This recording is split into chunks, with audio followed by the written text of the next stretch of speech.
Hi, this is Zoe. I'm from Good Goog, and today I'm talking about tips for new bloggers.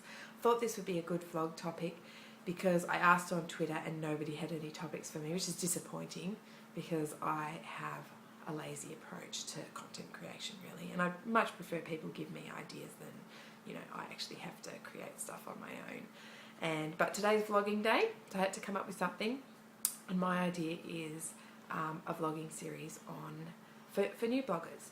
So because most of the tutorial stuff for new bloggers is in list form, and you just read through and it becomes more and more overwhelming, and you get your way through half of the list posts that you're supposed to read, and whatever you're doing it wrong.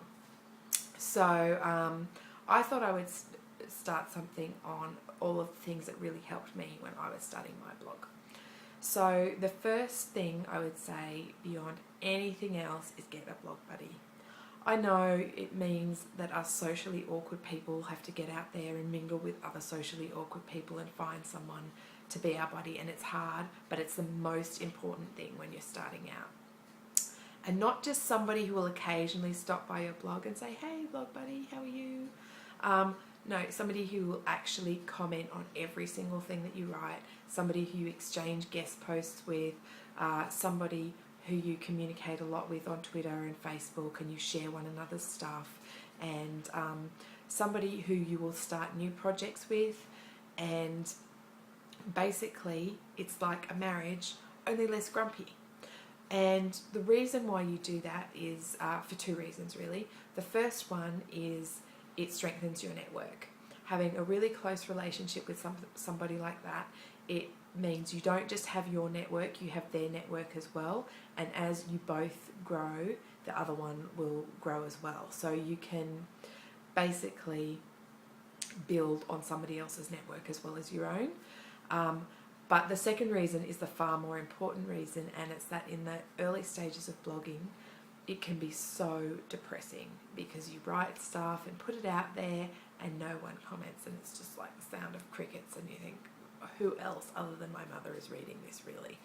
And so having somebody who, no matter what, is always going to comment on what you put out there and you do that for them is a really big motivator when you're starting out and you don't really have the audience engagement going enough that you are going to get people responding to what you do.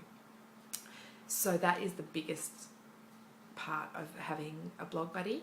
Eventually it won't just be a marriage of convenience, and you'll actually get to like one another, and and then really exploiting others on your way to the top is really what blogging is all about, I think.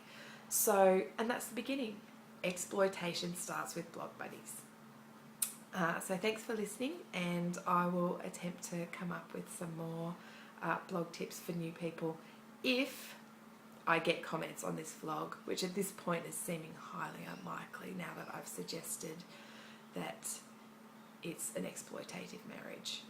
But anyway, I'll persist on with awkwardness as I always do.